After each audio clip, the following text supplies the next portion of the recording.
can't believe that I used to only read Marvel comics. And some of you watching this are probably the same way. Maybe you just discovered comics, or maybe you love comics, but you've just only read Marvel. And that's okay. Your nerdiness is hereby validated. But the comics I'm about to show you are the ones that made me feel the most this year. They're the ones that made me think about life differently this year. They're the ones where the artistic teams showed their love for this art form and made some of the best art of their careers. These are the best comics of 2025. And you want to guess how many of them are Marvel?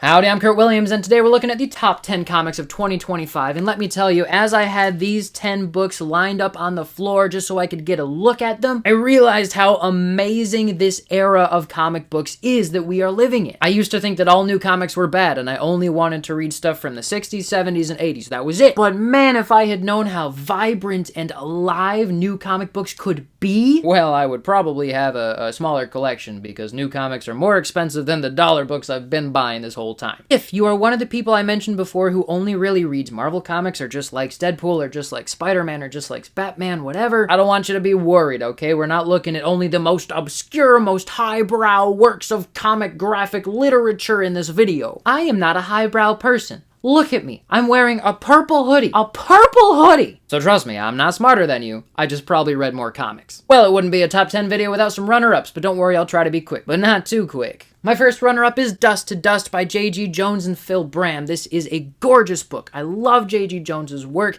This depiction of the Dust Bowl is so vivid and detailed. The art is magnificent. J.G. Jones is doing some of his absolute best work in this title. The reason it's not on my top 10 list is because the story is moving pretty slowly. It doesn't really capture me as much as some of the other titles. But it's still amazing. You should check it out. Another runner-up is The Power Fantasy by Kieran Gillen and Casper Wyengard. This is a really interesting story. I love Kieran Gillen's voice when he story tells. This is another one of those superhero deconstruction stories where it's a realistic look at what life would be like if we had super duper powerful, not mutants because it's not X-Men, but it's basically the X-Men. This series is fun because you get to see what the X-Men would more realistically be like, but the art is not enough to really capture me. The story does go a little bit slow. It has a little bit too much political drama for my taste. But still, a runner-up to my top 10. Amazing, you should read it. The Seasons by Rick Remender and Paul Azaceta was a gorgeous story. A ton of references to Winsor McCay's Little Nemo in Slumberland, which is an uber important comic series in the history of graphic literature. This is colorful and fun and dynamic and fresh and exciting. Again, the art style doesn't quite grab me. It has a lot of panels where I say, "Ooh, that's pretty neat," but I don't know if I would call it a masterpiece, and the story itself is also not quite enough to keep me engaged. Super fun though. If you love Sunday newspaper comic strips, then you would probably like this. I talked about this one before, Out of Alcatraz by Christopher Cantwell and Tyler Crook. Mostly, Tyler Crook's work on this is selling the book. His watercolor technique is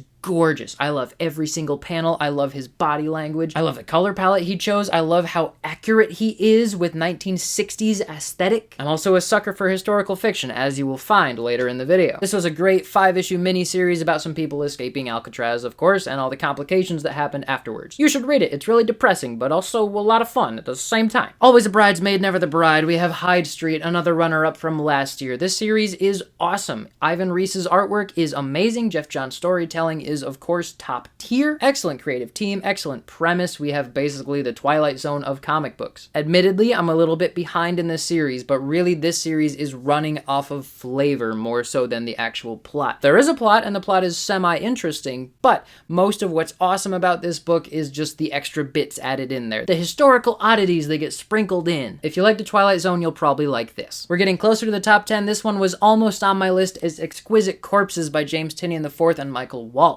James Tynion IV is one of my new favorite authors. Michael Walsh is one of my new favorite illustrators. When they teamed up for Frankenstein, it was amazing. So of course, when they team up for this, it is just as amazing. It's, you know, The Purge meets Hunger Games. We have a bunch of crazy serial killers locked in a town on Halloween. It's a last man standing situation. Citizens of the town are just collateral damage. Now, it wouldn't be a James Tynion IV story without a whole lot of introspection and character development, but this one is noticeably more colorful and action-packed than most of his works. My biggest complaint is that it's not always written by James James Tynion IV, and it's not always drawn by Michael Walsh. They have Tynion kind of like at the helm, but they also have a rotating circle of writers and artists per issue. But overall, it's a ton of fun. It's super creepy, super gory, lots of color in there. You should buy it. The Moon is Following Us by Daniel Warren Johnson and Riley Rosmo really did grow on me. It has a ton of heart, which is no surprise for Daniel Warren Johnson, and it did grow on me that we switch back and forth between these two art styles throughout the series. It's a mother and father trying to save their daughter from this endless sleep that she's in, and they have to go into her dreams and fight what is keeping her asleep. It's a very innovative book, and it's introspective, and of course Daniel Warren Johnson is one of the greatest illustrators on the market right now. However, I didn't feel like it was quite up there with the other books on my top 10 list. And this is the last runner-up, I swear. We have Bug Wars by Jason Aaron and Mahmoud Asrar. This book is so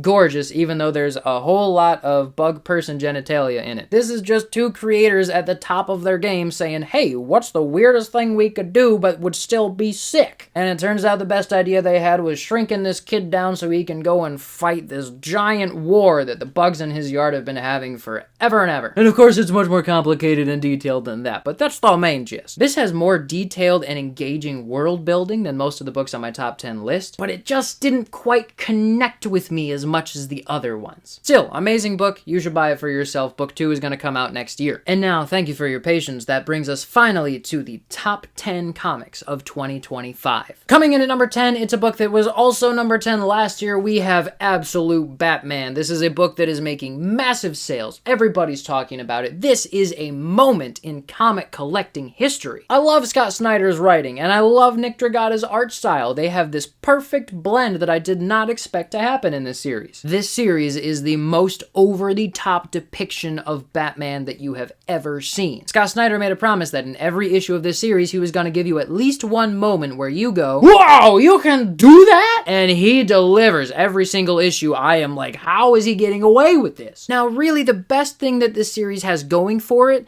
is the cool factor. Batman's got a bat-shaped axe that he wears on his chest. And as jacked as Batman is, Bane here goes to the size of a small house when he injects himself with venom. In this issue, Batman drops an entire building on Bane. This is like the absolute closest to anime that I've ever gotten. It's just so over the top and action-packed all the time. However, sheer coolness is not enough to take it up into the higher numbers of my top 10 list. Yes, this has a plot thread that I care about. Yes, it has some heart to it. Yes, of course, it has a bunch of literary devices and storytelling devices that make it very engaging. But when I put down this book after reading it, I just say, whoa, that was sick. I don't say, whoa, I gotta process that for a minute. My point is, it's not engaging me on a really deep level. It's just really, really flashy and really, really exciting. So that is why Batman is the 10th best comic of 2025. The next book kind of surprised me. It went under my radar for a while, but then when I went back to catch up on all the stuff I hadn't read yet, it just affected me. I really got sucked in. If you've seen my video comparing the Absolute Universe to the Ultimate Universe, then you know that this series was actually very good. Coming in at number 9 on my list, we have Absolute Wonder Woman by Kelly Thompson and Hayden Sherman. If you had asked me a year ago for my opinions on Kelly Thompson or Hayden Sherman, I would have had nothing to give you because I had never read anything by either of them. And even when Absolute Wonder Woman came out a little bit more than a year ago, I thought it was pretty good, but not like mind-blowing. But after really digging into this series, I discovered that this is about as close to a timeless comic as you can get. This is a character and a narrative voice and an art style that don't care about what's in fashion. Or if they do care, they're doing a really good job of making it look like they don't. Because every line on these pages and every line of dialogue has so much poetry to it, so much confidence, so much quiet confidence. It's very understated. But it's there, solid as a rock, telling the stories that it knows will get all the way down into our hearts. You cannot help but fall in love with this Wonder Woman. You cannot help but love all the other characters in the book just as she loves them. Yeah, it's kind of a girl power book, but not for a second does it feel forced. I don't really know anything about Wonder Woman, but this series is very easy to follow. I'm very engaged with the plot. I can't wait to see what happens next in the story. And the art from Hayden Sherman just has this quality that makes it feel old, like it's reaching all the way back to the roots of human civilization. But at the same time, it feels so fresh and new, and it's that contrast between feeling old and feeling new that makes it just feel like it is true to who we are as people. And that's what art is all about, right? Expressing who we are. So I think this comic succeeds in reaching beyond the flashy to what is profoundly true, to inspiring us to be the best that we can be, or the best that we have been, because I feel more connected to human history after reading this book. And if all that just feels like a bunch of abstract gobbledygook to you, then you gotta just read it for yourself and feel what this comic wants to make you feel. So that is Absolute Wonder Woman, the 9th best comic of 2025. This next book was my number 3 book of 2024, and it was my number 1 book of 2023. It does make me a little sad that this book has dropped all the way to number 8, but the fact remains that this book still deserves to be on the top 10 comics of 2025 list. Number 8 is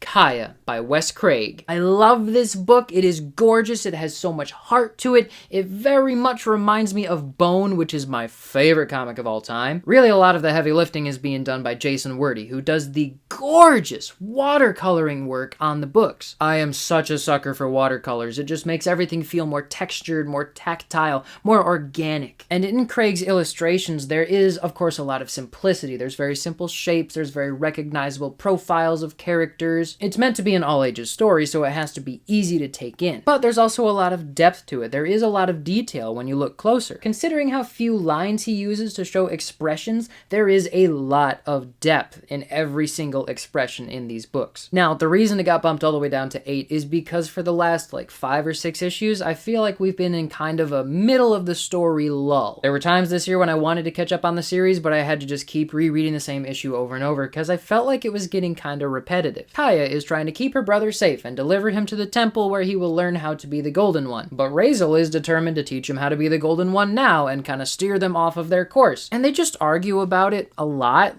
more than I think they should, more outwardly than I think is necessary. But by the time we got to the end of issue 31, I felt just as engaged as I had felt at the end of issue 1. This is a very ambitious project. It's supposed to be 50 issues and we're more than halfway there. I would really like people to buy this comic so that I can finish reading the series, because if we don't buy it, then it doesn't get made. And really, over the course of 50 issues, it's pretty normal that at some point there's gonna be kind of a lull in the action, right? We're gonna lose a little bit of interest. For example, book 7 of Bone was kinda hard for me to get through, especially as a kid. But I believe that this book, by the time it gets to issue 42, is gonna be so insane all the time. You really don't want to miss out on your chance to see this amazing series that will be a classic. I'm sure that people are going to be reading this for a long time as it unfolds. You want to be there as the story is unfolding, just like I wish I had been collecting issues of Bone as they were coming out. So please pick up Kaya. It's amazing, I promise. Now, I've been kind of quiet about it lately on my channel, but I still think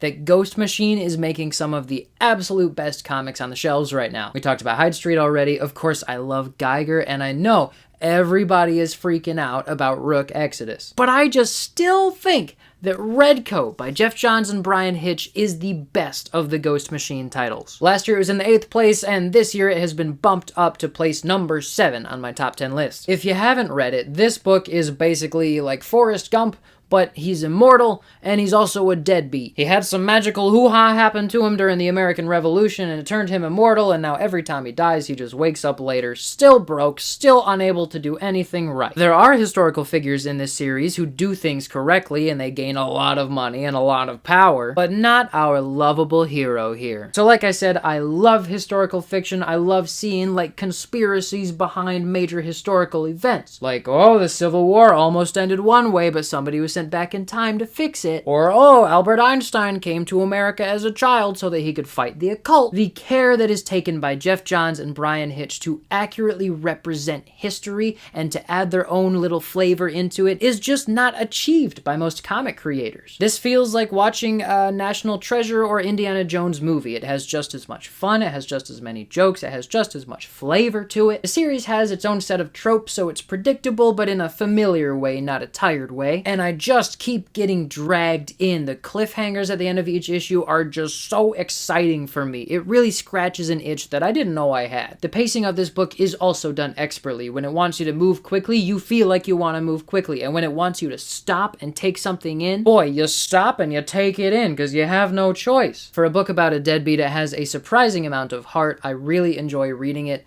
and it does somewhat change the way that I view life. So that's Red Coat, the 7th best comic of 2025. Coming in at number 6, it's a book that was number 5 last year, and dropping down 1 point on the list is not because it got worse, because Beneath the Trees Where Nobody Sees is still just as amazing as it was last year. Patrick Horvath took everybody by surprise when he released the first volume of this starting 2 years ago. What we have here is basically Sesame Street serial killers. You have some fuzzy, friendly, cute animals who are doing very, very bad things to each other. Now, I want to make sure that the art gets the appreciation it deserves, because Patrick Horvath has not been around as a comic artist for a long time. He's basically brand new, at least to this level of comic creation, but his art comes across like he's been doing this forever. Once again, we have gorgeous watercolors making everything feel so much more organic and realistic, but it's his line work that's doing all the real work here. His lines are so simple and delicate, but they have so much confidence to them. He never wastes a line, but no panel feels like it's incomplete. He also captures movement and form and posture so effortlessly, like anybody should be able to put down a few random lines and come up with a, fully posable action figure or something. He just makes it look way too easy. But the real strength of the story is how intensely it pulls you in. This feels like the most binge-worthy TV show ever. I thought after the first volume that it couldn't possibly go anywhere, but then he came back with volume 2, Rite of Spring, and it was just as addicting. I was sucked right back into where we left off. And in the first volume, I kind of had some idea of what the characters wanted,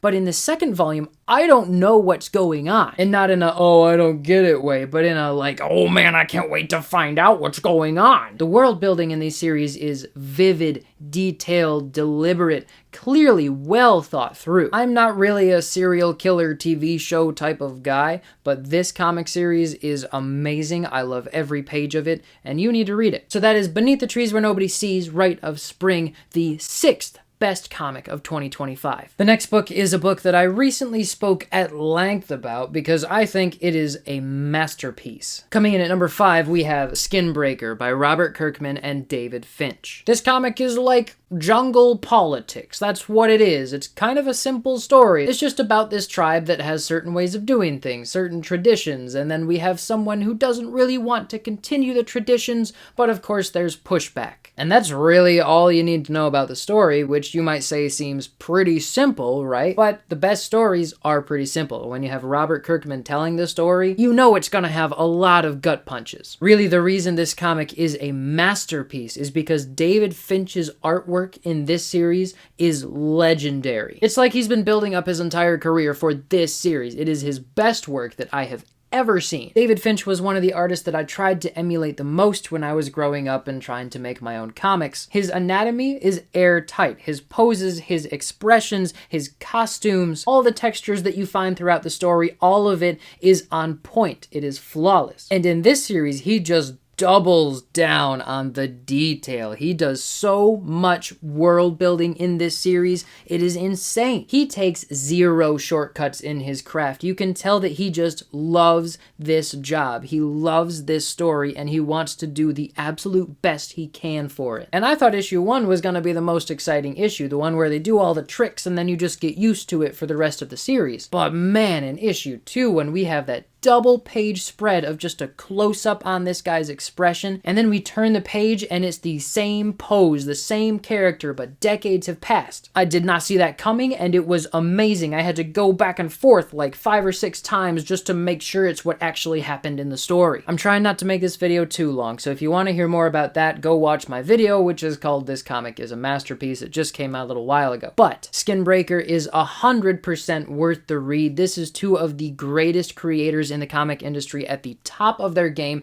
just doing what they love for the sake of the art. And that's why Skinbreaker is the 5th best comic of 2025. The next comic on this list is one that I'm probably gonna have a hard time talking about because I can't read too much of it at once without my brain exploding. And this is the point in my top 10 list where the comics start to really affect the way that I see life itself. But that's what good art is all about, right? Making us grow, making us understand the world a little bit differently, reflecting our lives in a way we hadn't really considered yet that makes us more likely to empathize with the people around us. This comic absolutely does that, so coming in at number 4 on my top 10 list is Assorted Crisis Events by Denise Camp and Eric Zawadzki. This is like if the Black Mirror TV show was a comic series, but it uses the format of graphic literature to its absolute full potential. I mean, this is innovative and experimental in ways that 99% of comics I read just aren't. And it shouldn't surprise you at all that it's a Denise Camp book because he is just trippy. He has so many ideas that he pushes into everything he makes. It's so vivid. The connections that he's able to make in his works of art are mind-blowing. I don't know what his creative process is, but whatever it is, I want to try some. I read 3 issues in a row of this series yesterday, and I could not read the 4th issue that I had because there was just so much going on in my brain and so many emotions I was having. After every issue, I had to set it down and just think. Just reflect on what I just went through as a reader of this comic book. They are thick. They're thick issues with lots of pages, and he really crams story in there. Not in a like, oh, too many things happened and now I don't feel like I got to connect with any of the characters at any point because we were busy jumping from plot point to plot point kind of way, but in a like, oh, I just experienced this character's entire life in the span of 10 minutes. I don't know how he does it. The guy has like magic words. They just suck you in and make time go so much faster. If you've seen movies like Castaway or All Quiet on the Western Front or Dunkirk, you know, those movies that are like 3 hours long and by the time it finishes you just feel like a whole lifetime has passed. That's how you feel after reading one of these issues. And I know that I'm saying a lot about the writing and not a lot about the art. The art is deceptively very good. It's got that same simple and delicate but strong quality to it that like Hayden Sherman's work has or Patrick Horvath's work has, which is necessary because of the amount of stuff that gets crammed into every page. You just can't have too many details. Honestly, it reminds me of like Martin Morazzo's work on Ice Cream Man. We have just enough lines to get the point across and then add just enough style that it makes the artwork impressive without taking away from the intensity of the story. Now, each issue does focus on a totally different circumstance, totally different group of characters going through a different issue, but they're all time related, and there's this one crazy hobo looking guy with a jetpack who shows up in every issue. And most importantly, just like Animal Pound on my list last year was like the most accurate reflection of the political landscape, this is the most accurate reflection of the sense of overwhelming dread that people have right now about the environment and about politics and about everything else. There is no other comic that I've read in the past 5 years that manages to sum up the way that people feel about life on Earth right now. There's also no other comic that I've read, at least in the last couple years,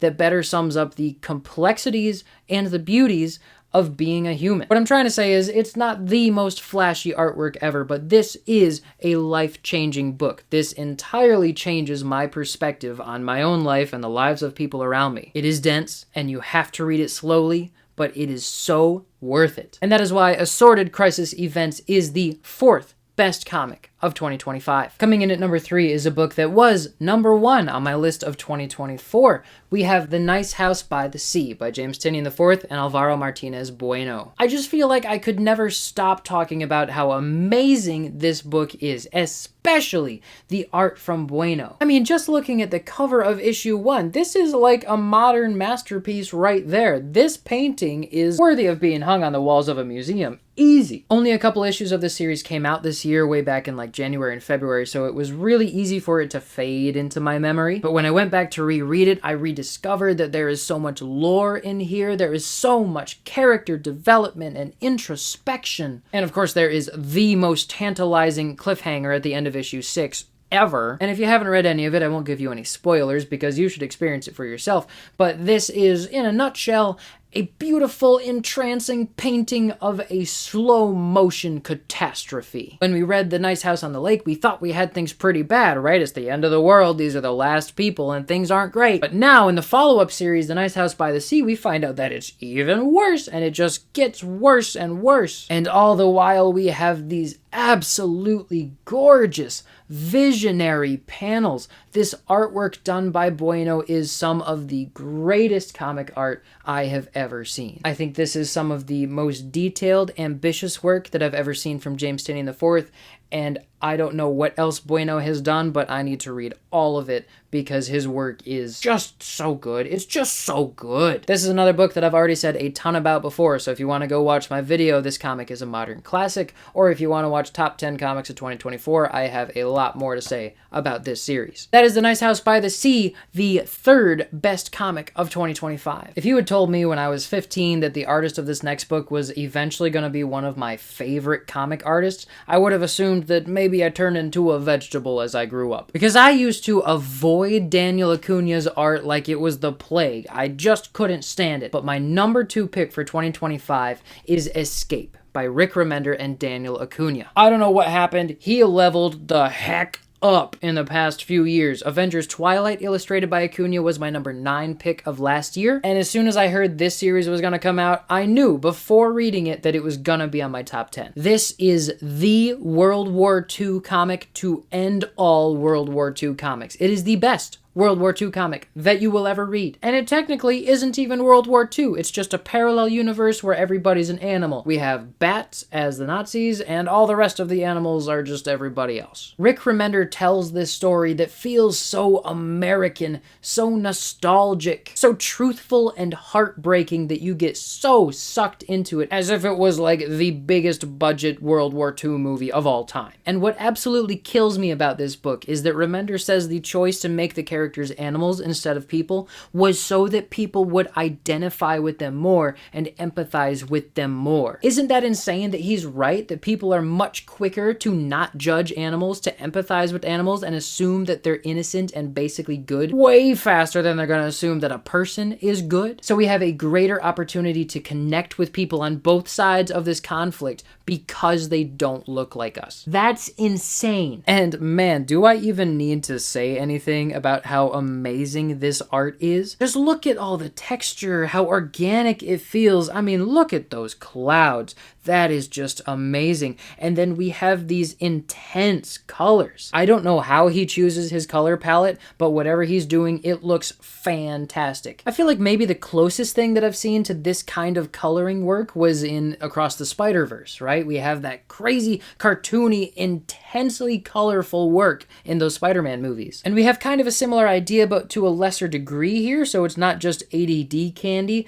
it's just insanely dynamic. I'm like paging through it to see panels that I can talk about, and I just keep getting sucked in because the story is that good. The world building, thorough and amazing, no shortcuts taken. The character design and development, amazing, super impactful. I am immediately connected with all of the characters. This story is also pretty simple, but man, it packs so much life and feeling into it. This is another one of those books that feels kind of old and nostalgic and organic, kind of old-fashioned, but at the same time it's also electric, it's innovative, it's fresh. Every panel of this book is so intentional. I found myself stopping just to stare at almost every panel, but at the same time feeling like I had to hurry up and get to the next part of the story because it is that engaging. As someone who likes historical fiction, this is like the most exciting thing they possibly could have made, and Remender and Acuña are the absolute best team to do it. Even if you're not sure if you like World War II stories or historical fiction in general, this is worth a try. Issue 4 just came out. Jump on this series while you can still find it. That is Escape, the second best comic of 2025. And this is it, the best comic of the year, not just in my opinion, but as a fact. The best comic of the year is not one that I think other people would expect me to say, and I don't really think anybody else is going to say it was the best comic of the year, but I firmly believe that the most life-changing comic that I read this year, the one that has the best marriage of writer and artist, is Absolute Martian Manhunter by Denise Camp and Javier Rodriguez. Of course, I did not think that a DC comic would be my number 1 pick of 2025, but listen, this doesn't feel like a DC comic at all. In the exact same way that Assorted Crisis Events by Camp was mind-melting and made me have to rethink life itself, this book takes all the puzzle pieces of life as I understand it and mixes them all up and says, go, figure it out. I think this series is a lot like Red Hot Chili Peppers lyrics, where they all just make no sense, right? Like they're all over the place. You can't tell what the heck he's talking about, but by the end of the song, all these nonsense lines that he's spewed just makes sense somehow. This book is abstract and confusing and difficult, but it's also truthful. It's honest. And I think the abstract nature of the story just makes this character, the Martian Manhunter, make so much more sense. Having the alien not understand why people would ever be limited by their 3D form. Relating thinking and feeling and moving and existing to breathing as an idea somehow feels so much more comfortable than you would expect it to. I don't know where Deniz Camp gets all of these ideas. I don't understand how he can possibly line them all up together and make it make sense. I don't understand what the overall message of this book really was. I just know that I have been profoundly impacted by it. This is a comic that will make you rethink yourself and others. This is a comic that makes you see connections where you hadn't previously seen them, that forces you to grow because it shows yourself to you in a way that you've never been able to see yourself. Like I said in my other video about just this comic, this is a comic that I will forever compare other comics to. It is the closest we will ever get to graphic poetry. I haven't read many books by Javier Rodriguez, but his art style just fits so perfectly with the vision of this book. He's not afraid to take risks. He's not afraid to try new things. He's not afraid to innovate the art form itself, and he gets it every time. I know that most of what I said has been pretty abstract. I haven't really dug into the techniques that anybody really used in this book, and that's partly because I just don't get it. I don't know how it works so well. I just know that it does. But I had plenty more to say about it in my video just about this book, and I had plenty more to say about it in my video comparing the Ultimate Universe to the Absolute Universe. So if you want to hear more about this, go watch one of those videos, or everybody on the internet has something to say about this. Everybody's talking about Absolute Batman, and even everybody is talking about Absolute Superman, but don't miss out on the most life-changing of the Absolute series. So there it is, the best comic of 2025, Absolute Martian Manhunter. I'm trying a social experiment and I need your help. All you need to do is like and subscribe, and then I'll let you know what the results are later. As most of you know, I'm trying to go to every comic shop in America. I've already been to every comic shop in Michigan, Georgia, Massachusetts, and now I've been to every comic shop in another state. I have not announced what that state is, but the video of every comic shop in that state will be out by the end of this year. So make sure you're ready for that video because it's gonna be great. There were a ton of fantastic shops that I went to in this state. And until next time, I'm Kurt Williams, and you are somebody else.